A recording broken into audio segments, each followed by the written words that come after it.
ఇప్పుడు చూస్తే అధ్యక్ష ఆ సందర్భంలో నిన్న కొంతమంది నాయకుల యొక్క రిపోర్ట్లు కూడా నేను చూశాను. ఎందుకు మాట్లాడుతున్నారు మీరు యాక్షన్ తీసుకోమని, అంటే రాష్ట్ర ప్రభుత్వం యాక్షన్ తీసుకుంటుంది అనే విధంగా కూడా మాట్లాడుతున్నారు.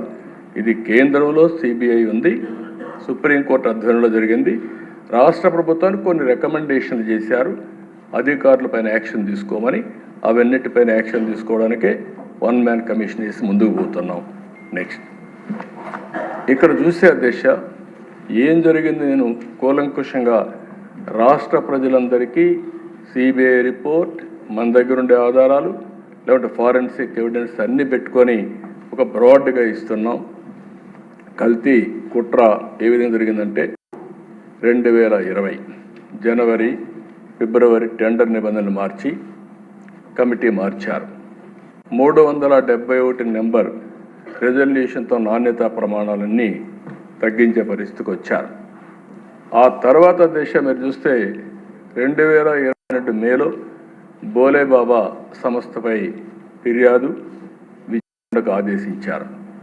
2022 బీటా సియోస్టెరాల్తో నెయ్యి కల్తీ జరిగిందని CFTRI ల్యాబ్ రిపోర్ట్ వచ్చింది.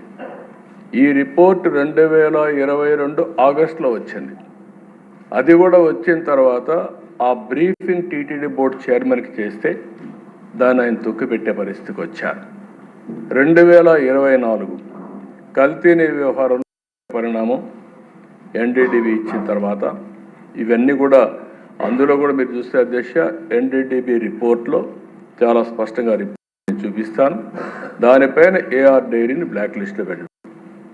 సిట్తో 2024 అక్టోబర్లో CBI సిట్ వేయడం, అందులో FSSAI వాళ్ళు కూడా చేర్చారు.